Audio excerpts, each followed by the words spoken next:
Well, once again, I thank everybody for coming out here today. Quick synopsis on our game up in Grand Forks, North Dakota. We definitely played a very talented UND team. Being in the Big Sky, their offense and defensive line is very solid. They had a starting quarterback that had transferred in from North Carolina.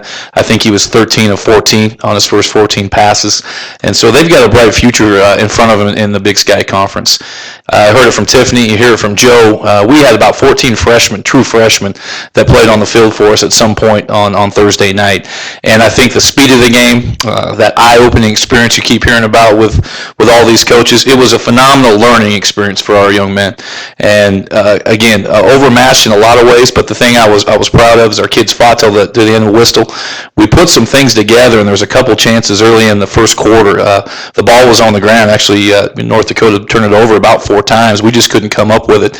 And I think if we get a couple of those opportunities and can stay in it a little bit longer in that first quarter, it would give us an opportunity to make the score a little bit closer at the end. But we got a resilient group. We had a great practice. We got back on the practice field on Sunday evening. Our kids are ready to go. I'm extremely excited to play Colorado Mines this weekend, a Division II program, playing a bunch of other engineers, which will be good too. And it's a game that our kids are excited to be home here. And I really look at, in football, you talk about making the biggest strides between week 1 and week 2, and I certainly think we're going to see that on Saturday evening. So, any questions I can answer for you about our football program, the game in North Dakota, or our upcoming game against Colorado Mines? We came out pretty good. That was a concern of mine with playing such a big offense and defensive front. But we have a couple guys with some turned ankles. I think they're probably pretty probable for this Saturday's game. But for the most part, we came out pretty clean.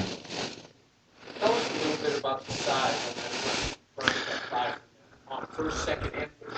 Yeah, in North Dakota, and they're known for their physical, front, but they definitely matched it. I mean, they were anywhere from 6'5" to 6'8" across the board, anywhere from about 295 to 305, and then they're not sloppy at all. Being in the Big Sky, Montana's known for that offensive front, and when those guys really rolled out on the field, and you had a chance to see them in person, they're all that they're billed to be. They're athletic up front. They can run the football, and they're going to be, they're going to cause people a lot of problems. But that was a very impressive, very well coached front, and their defensive front was very talented too. They had a couple defensive tackles that are very, very good 1AA FCS football players that caused us some problems, just some matchups. And anytime you have those matchup problems up front, it really throws a wrench in what you're trying to do offensively and defensively.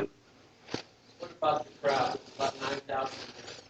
Yeah, that's a phenomenal dome. I've been fortunate enough to play in a handful of domes, but that was a great venue. They had brand new turf on the field. They had just under 9,000 people there, and they understand football. They understand what it's like to be loud on third down. I thought they did a great job pregame, and it was a good hostile environment to put our guys in. I don't think we'll see anything to that nature in the future. So I think our guys have seen the speed and seen a hostile environment as hard as it's going to be was last Thursday night. So I think it only gets a little bit better, a little bit easier for us as we work through the season. Which one are There's a handful of things. I thought our quarterback, when you go back and watch the tape, did a tremendous job. I mean, he's taken some shots. He stayed in there. He did not throw an interception. So even with the pressure he was seeing, he made some tremendous decisions of not throwing the ball to the other team. He was under a lot of duress in certain situations. So when we went back and looked at the tape, I thought Mike did a tremendous job on the offensive side. Defensively, Josh Thomas, who's a corner for us and also a punt and kick returner, he's going to be a special player here. He's also going to run track for us, but extremely competitive. He played a lot of downs, didn't back down at all. We have another young freshman, Jordan Bell, that's the same way. They're from the same high school, and those guys are out there scrapping, fighting the whole time. So it was it was neat to see those guys compete for 4 quarters against a very good football team.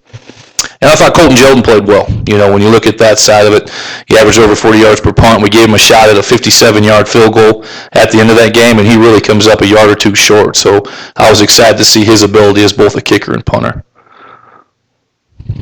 What would you say was the biggest difference between the Division II program and up and coming in that level? Yeah, definitely up front, the O&D line, and again, just the overall depth. When you look at the scholarship allotment, they have 63 fulls at the 1AA level, the FCS level, and with these guys, it was their O&D line. That was a very, very solid crew. Any other questions?